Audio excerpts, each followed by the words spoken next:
महावीर ब्राह्मण की परिभाषा में कह रहे हैं, जो देवता, मनुष्य तथा त्रियंच संबंधी सभी प्रकार के मैथुन का मन, वाणी और शरीर से कभी सेवन नहीं करता, उसे हम ब्राह्मण कहते हैं। सुन के थोड़ी हैरानी होगी कि महावीर कहते हैं जो देवता, मनुष्य, पशु, पक्षी किन्हीं का भी मन, वाणी और काया से मैथुन का सेवन नहीं करता, उसे हम ब्राह्मण कहते हैं।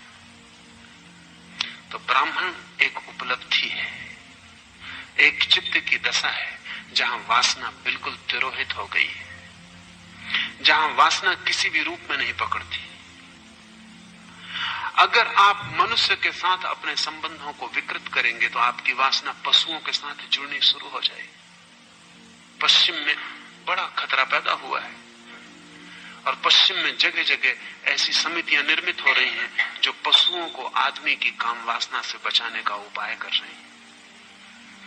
क्योंकि मनुष्य मनुष्य के साथ ही काम वासना के संबंध जोड़ रहा हो ऐसा नहीं है, पशुओं से भी जोड़ रहा है।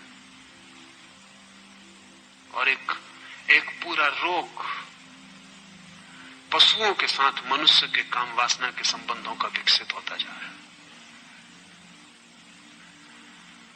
महावीर का वचन सुन के लगता है कि महावीर मनुष्य के बहुत गहरे तक देख रहे हैं। अगर आदमी को रोका जाए, जबरदस्ती रोका जाए, तो उसकी वासना नीचे गिर सकती है, वो पशुओं के साथ संबंध जोड़ना शुरू कर सकता है। एक सुविधा है, क्योंकि मनुष्य के साथ जब काम वासना के संबंध जोड़े जाते हैं तो उत्तरदायित्व भी जुड़ता है।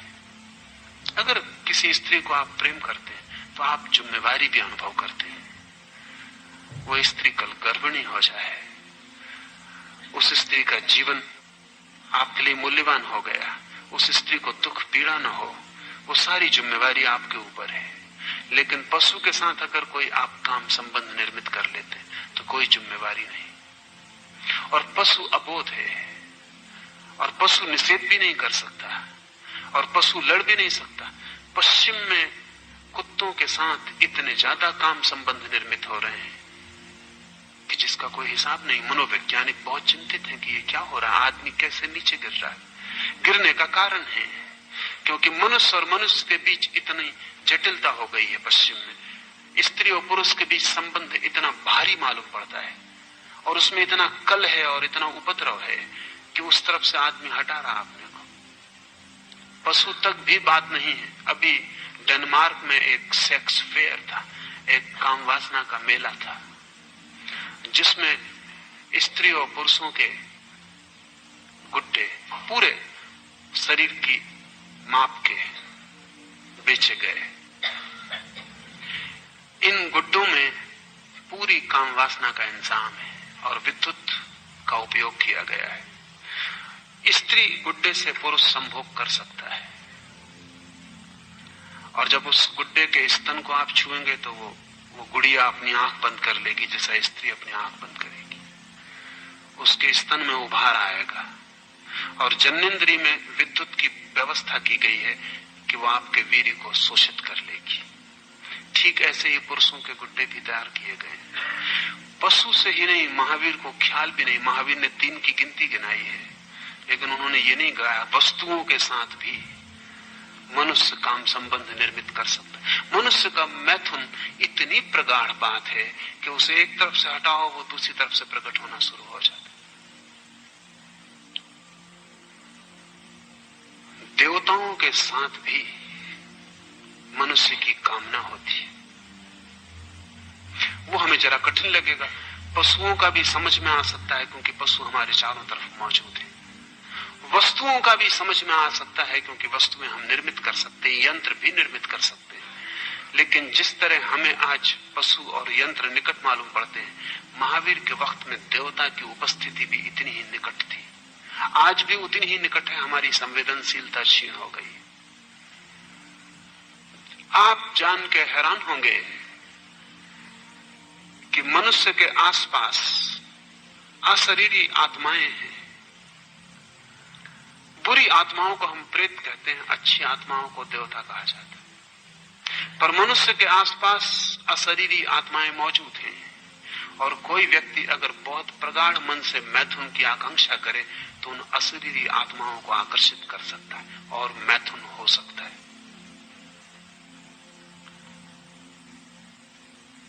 कई बार जब आप स्वप्न में मैथुन कर लेते हैं तो जरूरी नहीं कि वो स्वप्न ही हो, इसकी बहुत संभावना है कि कोई अशरीरी आत्मा संबंधित हो।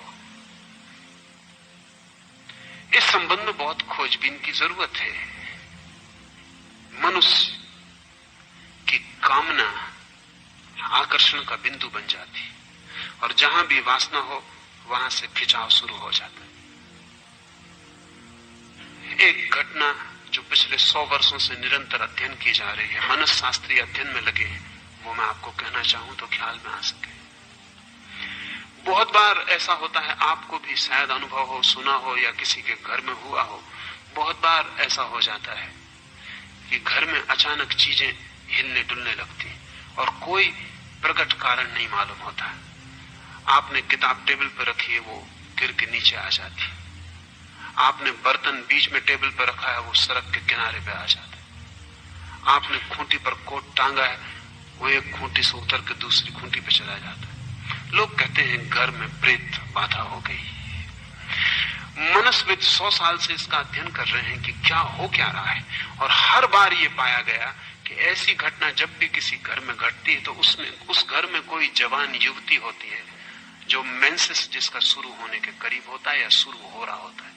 हमेशा जब भी ऐसी घटना किसी घर में घटती है तो कोई युवती होती है जो अभी काम वासना की दृष्टि से प्रौढ़ हो रही है, और उसकी प्रौढ़ता इतनी प्रबल है कि उस प्रबलता के कारण प्रेतात्माएं आकर्षित हो जाती। अब इस पर वैज्ञानिक अध्ययन काफी निर्णय ले चुका है। उस स्त्री को, उस युवती को घर से हटा दिया जाए, ये उपद्रव बंद हो जाता है। वो जिस घर में जाएगी वहां उपद्रव शुरू हो जाए। ये भी पाया गया है कि कुछ घरों में अचानक कपड़ों में आग लग जाती है, कोई कारण नहीं मालूम पड़ता। और जितने अब तक अध्ययन किए गए हैं इस तरह के मामले, पाया गया है कि घर में कोई युवक हस्त मैथुन करता होता है।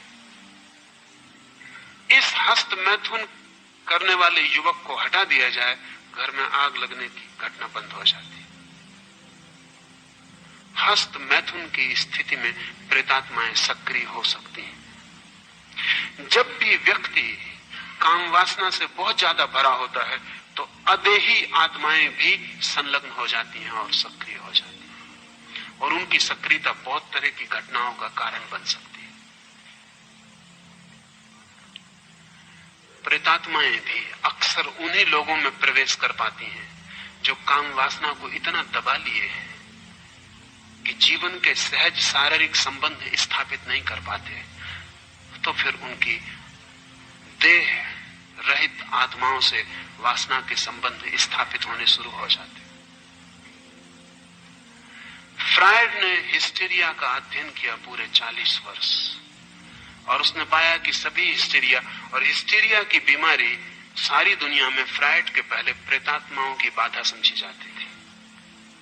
अगर किसी स्त्री को अचानक चक्कर आने लगते हैं, बेहोश हो जाती है, मुंह से फंसूकर आ जाता है, चीखने चिल्लाने लगती है, और स्त्रियों को ज्यादा मात्रा में हिस्टीरिया होता है, पुरुषों को नहीं, क्योंकि स्त्रियां ज्यादा काम वासना को दमन करती हैं बजाय पुरुषों के।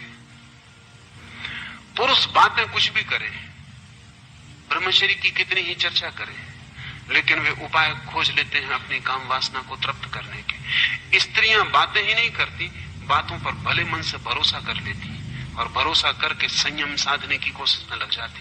उस संयम में कोई साक्षी भाव तो होता नहीं, दमन ही होता है। इसलिए स्त्रियां ही हिस्टीरिया की बीमारी से परेशान होती रही हैं। फ्रायड बहुत हैरान हुआ जब उसने हिस्टीरिया का अध्ययन शुरू किया, तो उसने इंकारी कर दिया कि इसमें प्रेतात्माओं का कोई हाथ नहीं है, क्योंकि जिन स्त्रियों पर भी हिस्टीरिया पाया गया वे ही स्त्रियां थी जिन्होंने अपनी काम वासना को किसी कारण दबाया था। पति नपुंसक था, या स्त्री विधवा थी, पति मर चुका था, या पति बीमार था, संभोग की कोई संभावना ना थी, या स्त्री को बचपन से इस तरह की धार्मिक शिक्षा दी गई थी कि काम वासना में उतरना उसके लिए असंभव हो गया था।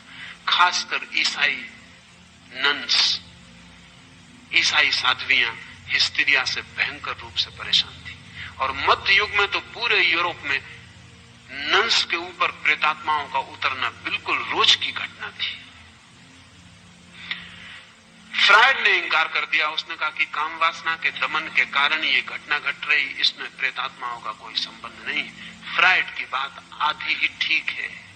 वो ठीक कह रहा है, काम वासना के रिप्रेशन से ही घटना घट रही है, लेकिन रिप्रेशन दमन केवल अवसर बनता है।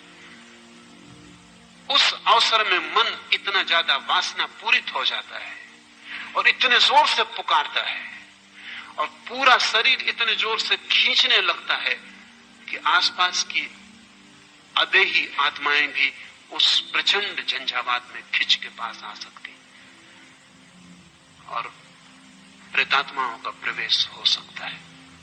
तो महावीर कहते हैं कि जो देवता, मनुष्य, त्रियंच संबंधी सभी प्रकार के मैथुन का मन, वाणी और शरीर से कभी सेवन नहीं करता, उसे हम ब्राह्मण कहते हैं। तब तो ब्राह्मण खोजना बहुत मुश्किल हो जाएगा।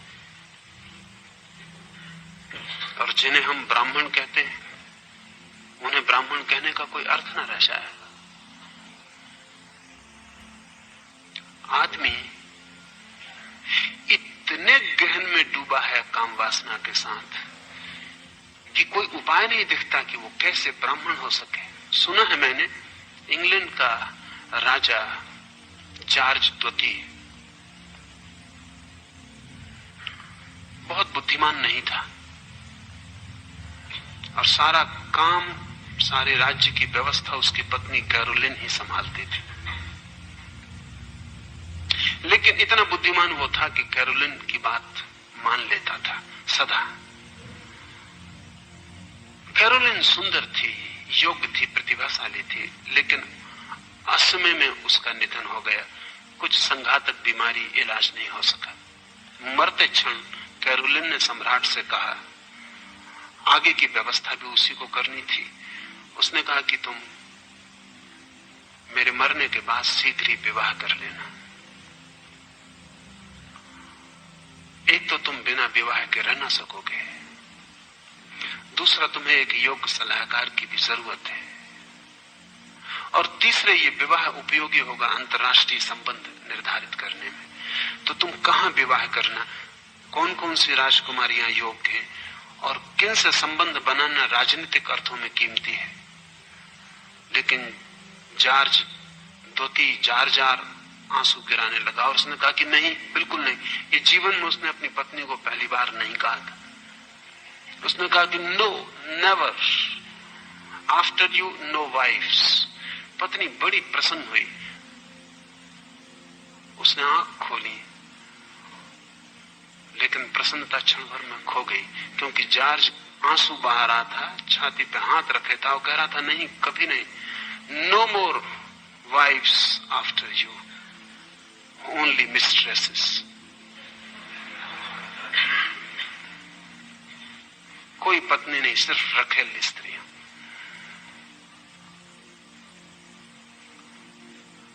वासना बड़ी गहरी है और उसकी गहराई को बिना समझे जो उसके साथ कुछ भी करने में लग जाता है, वो झंझट में पड़ेगा। सब सिद्धांत ऊपर रह जाते हैं, सब शास्त्र ऊपर रह जाते हैं। कामवासना बड़े केंद्र पर, वहां तक कोई शास्त्र पहुंच नहीं पाता, कोई सिद्धांत नहीं पहुंच पाता। आप ऊपर से प्रभावित होकर निर्णय और संकल्प ले सकते हैं, वे निर्णय ऊपर कागज की लेबल की तरह चिपके रह जाएंगे और आप झूठे आदमी हो जाएंगे। मुल्ला नसरुद्दीन एक दिन निकल रहा है घोड़े से, घोड़े पर बैठकर एक मकान से रोने की आवाज सुनाई पड़ती है। कोई रात के 12 बजे, तो रुक जाता है, दयावश भीतर जाता है। एक नग्न स्त्री बिस्तर पर बांधी गई है, किसी ने बुरी तरह उसे सताया है, शरीर पर चोट के निशान है। और वो स्त्री रो रही है और वो नसरुद्दीन को देख कर कहती है कि बड़ी कृपा की कि आप आ गए, मुझे मुक्त करें। डाकुओं ने हमला किया, उन्होंने मेरे पति को बेहोश कर दिया, मेरे साथ व्यभिचार किया और मेरे पति को बेहोश हालत में वे घसीट के घर के बाहर ले गए। पास पड़ोस में कोई भी नहीं है, लोग किसी निकट के मेले में चले गए, हम अकेले थे, मुझे बचाओ, बड़ी कृपा की तुम आ गए। नसरुद्दीन को आंसू आ जाते हैं दया से।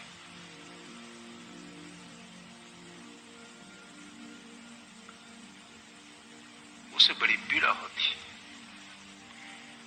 लेकिन बजाय स्त्री के बंधन खोलने के वो अपने कपड़े उतारना शुरू कर देता। वो स्त्री कहती है आप क्या कर रहे हैं? नसरुद्दीन कहता है कि माफ करें, excuse me lady, but this day is not lucky for you. आज का दिन तुम्हारे लिए सौभाग्यपूर्ण नहीं। मैं तुम्हें बचाना चाहता हूं,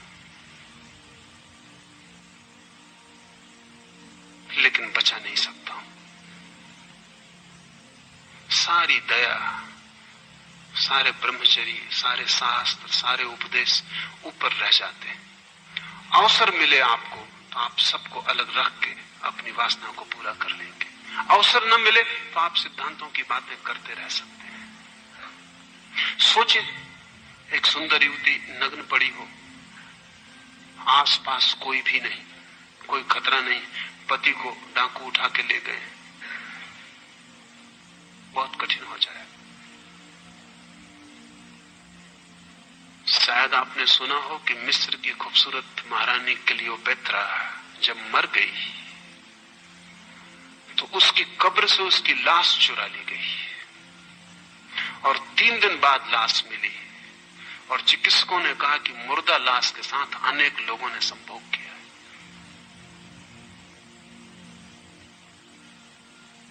मरी हुई लाश के साथ। और निश्चित ही ये कोई साधारण जन नहीं हो सकते थे जिन्होंने क्लियोपेत्रा की लाश चुराई होगी, क्योंकि क्लियोपेत्रा की लाश पर भयंकर पहरा था। ये जरूर मंत्री, वजीर, राजा के निकट लोग, राजा के मित्र, शाही महल से संबंधित लोग, सेनापति, इसी तरह के लोग थे। क्योंकि क्लियोपेत्रा की लाश तक भी पहुंचना साधारण आदमी के लिए आसान नहीं था। और चिकित्सकों ने कहा कि अनेक लोगों ने संभोग किया। 3 दिन के बाद लाश वापस मिली। आदमी की वासना कहां तक जा सकती है कहना बहुत मुश्किल है, एकदम कठिन।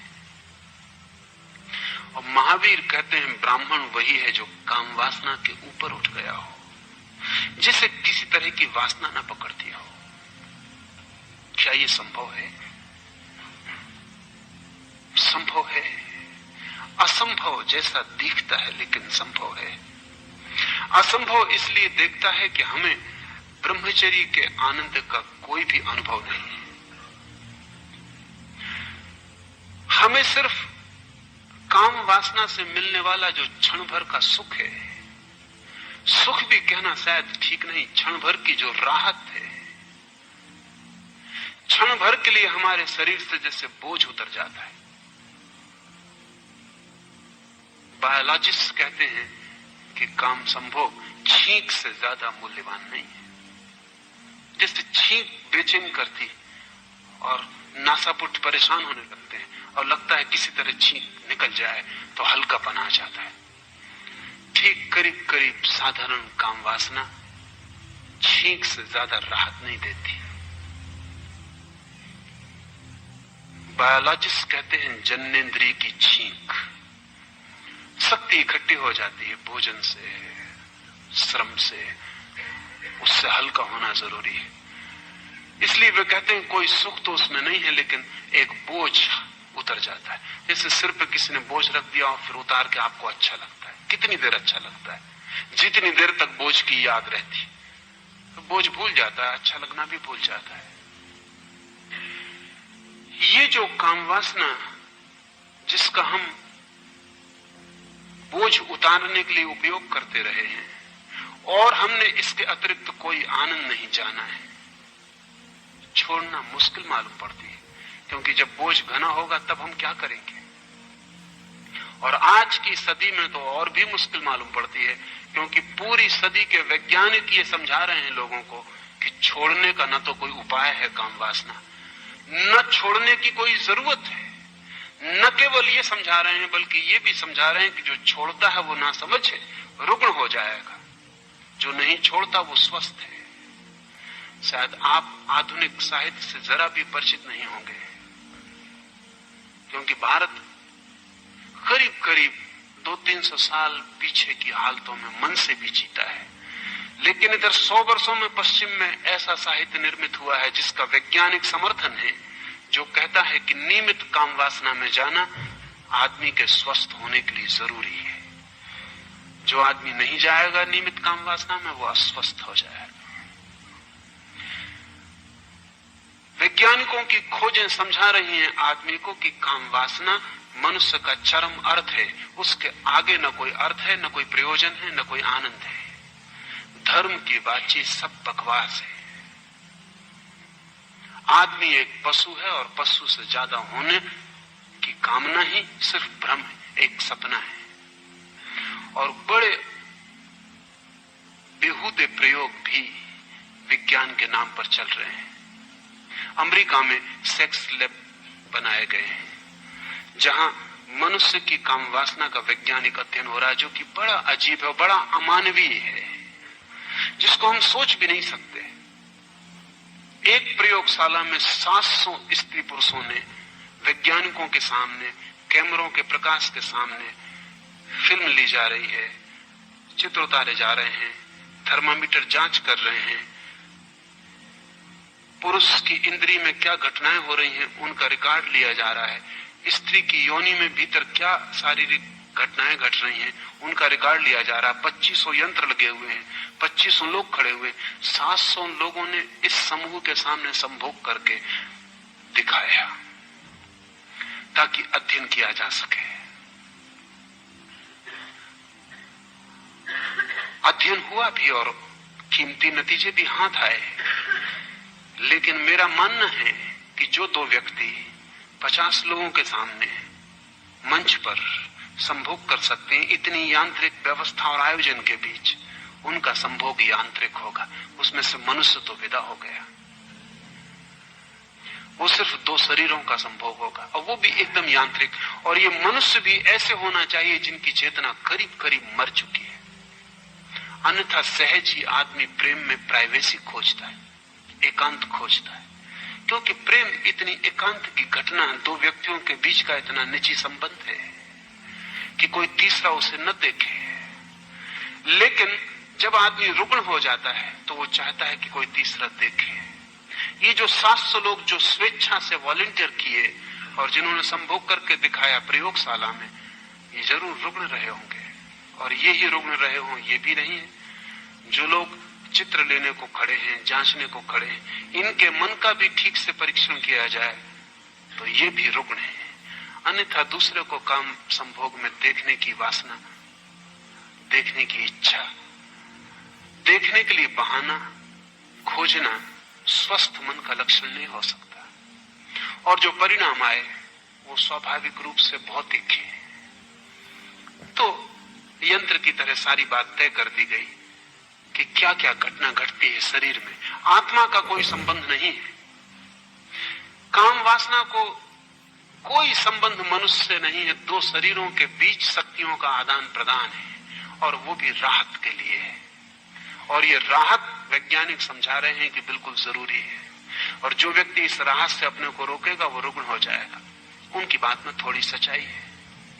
अगर कोई सिर्फ रोकेगा तो रुग्ण हो जाएगा, उनकी बात में झूठ भी है। कोई अगर सिर्फ भोगता ही चला जाएगा तो भी नष्ट हो जाएगा। पूर्व की दृष्टि न तो भोग। ओशो को इतने धैर्य से सुनने के लिए आप सभी का धन्यवाद। अगर आप ओशो से जुड़े रहना चाहते हैं तो आप हमारे चैनल को सब्सक्राइब कर सकते हैं।